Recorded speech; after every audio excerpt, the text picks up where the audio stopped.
Why does China want Taiwan so badly? This video dives deep into Taiwan's rich and complex history. From indigenous Austronesians and Dutch colonizers to Japanese rule, civil war, and the rise of modern democracy. We'll unpack China's obsession with reunification, Xi Jinping's legacy ambitions, and the real risks of a Taiwan invasion. From military tensions to semiconductor supremacy and global alliances, this is the full story of Taiwan you need to understand.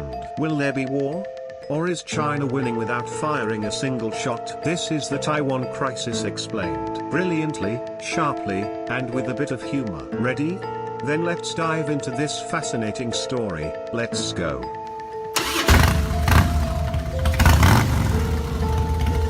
Who really owns Taiwan? The long journey begins. Today, over 98% of Taiwan's population is Han Chinese. But guess what? The original owners of the island weren't Han at all. They were Austronesians. These were sea-loving people who lived off fishing since before 3000 BCE, and some even voyaged as far as Africa. But since they didn't leave written records, history books mostly skipped over them. For centuries, Taiwan remained in a kind of prehistoric fog.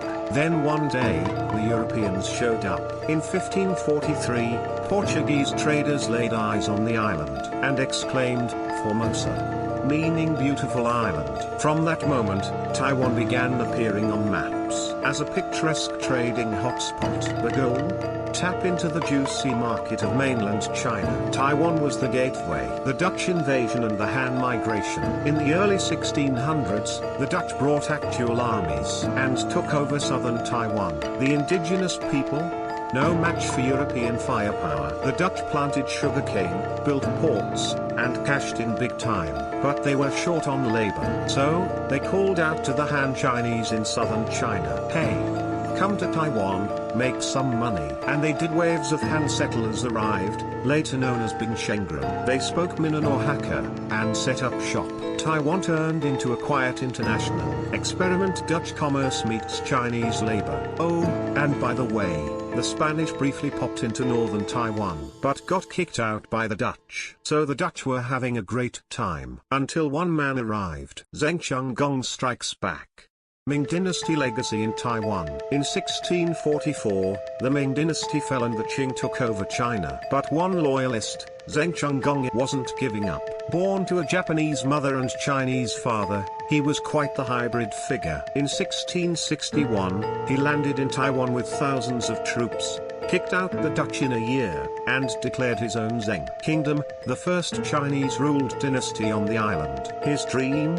Use Taiwan as a base to reclaim the mainland. He set up schools, administration, even military drills. Modern China cites this as proof that Taiwan is historically Chinese territory. But the Qing wouldn't let it slide. In 1683, they crushed the Zheng regime and annexed Taiwan. For the next 200 years, Taiwan was treated as a forgotten frontier. Poor administration, zero investment, pirates, immigrants, and smugglers ruled the scene. Japan takes over Taiwan. By the late 1800s, the Qing were falling apart, hit by Western powers, rocked by civil wars. Cue the First Sino-Japanese War 1894 to 1895. Japan won decisively and took Taiwan as a prize. In 1895, the Treaty of Shimonoseki handed Taiwan over to Japan. The Japanese quickly set up a colonial government and got to work: roads, schools, sanitation, agriculture. At first, locals resisted, but soon, modernization took root. Some Taiwanese even grew up speaking Japanese and became elite figures. But near the end of World War II, Japan forced many Taiwanese to fight or work in factories, over 200,000 of them. And yes, they had to shout "Long live the Emperor." Then came 1945, and Japan lost. Enter the Kuomintang, and the 228 incident. Post-World War II, Taiwan was handed back to China, on paper. In reality, not quite so smooth. The Kuomintang government arrived in 1945. And Taiwanese people were hopeful. Hey, we're all Han. Things should get better, right? No. What they got instead: corruption, discrimination, and violence. The KMT saw Taiwan as a collaborator with Japan and treated locals coldly. The newcomers, Weisshengren, monopolized power. Then, February 27, 1947, a KMT officer beat up a local cigarette vendor in Taipei. Protests erupted nationwide. The KMT responded, not with dialogue, but with troops. Thousands, maybe tens of thousands, were killed or disappeared. In what's now known as the 228 incident, Taiwan went silent. The trauma still echoes today, with annual memorials held across the island. Chinese Civil War and the KMT's Great Retreat to Taiwan. Meanwhile, on the mainland, the Chinese Civil War was in full swing. The KMT versus the Communists. We all know how that ended. The Communists won, and in 1949, the KMT retreated to Taiwan. Over 1.5 million soldiers,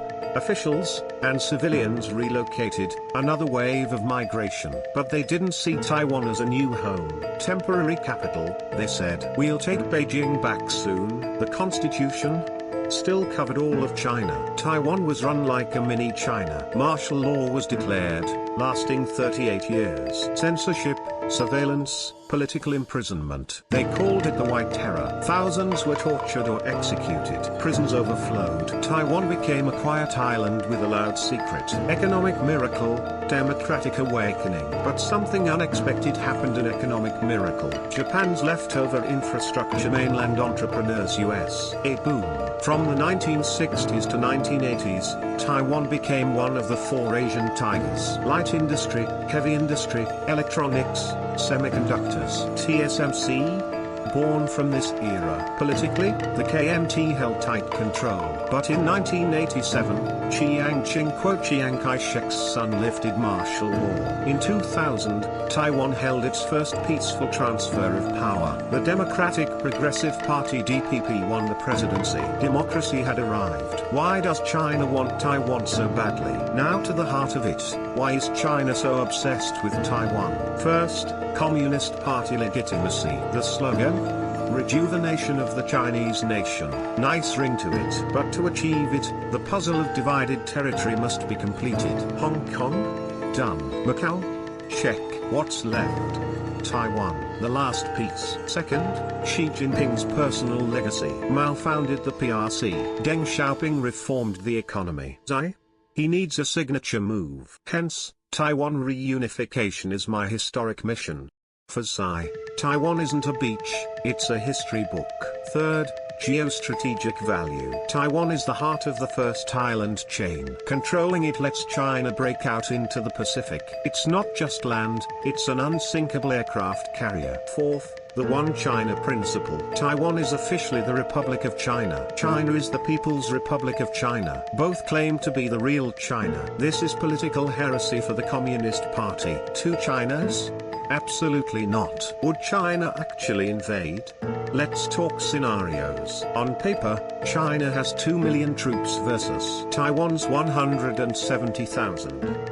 Fighter jets, missiles, carriers, you name it. But geography is tricky. First, amphibious assault is insanely hard. Taiwan's got rocky coastlines and defensive lines. You don't just stroll onto the beach. Second, resource bottlenecks. China only produces about 29% of its own oil. Its food supply isn't fully self-reliant. Block the sea?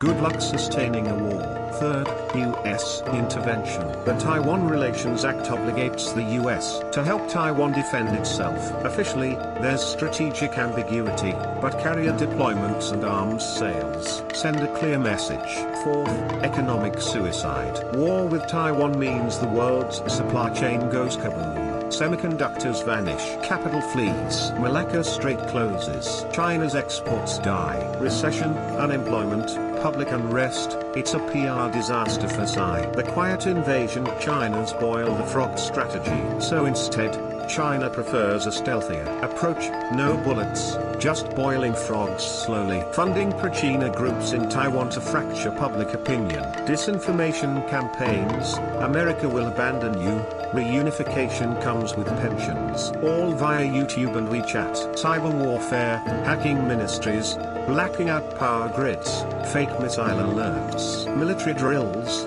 targeting LNG tanks and ports, not firing, just flexing. It's not war, it's psychological warfare. Less missiles, more manipulation. Will there be war?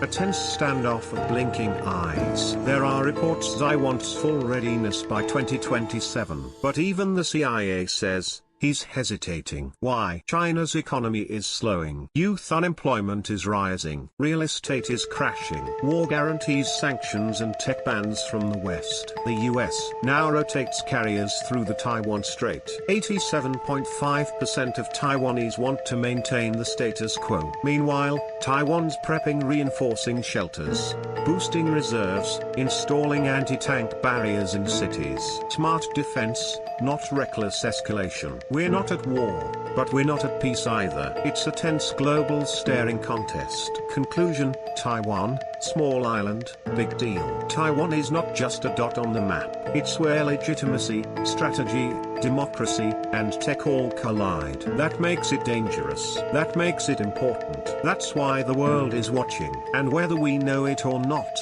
we're all part of this game, closer than we think.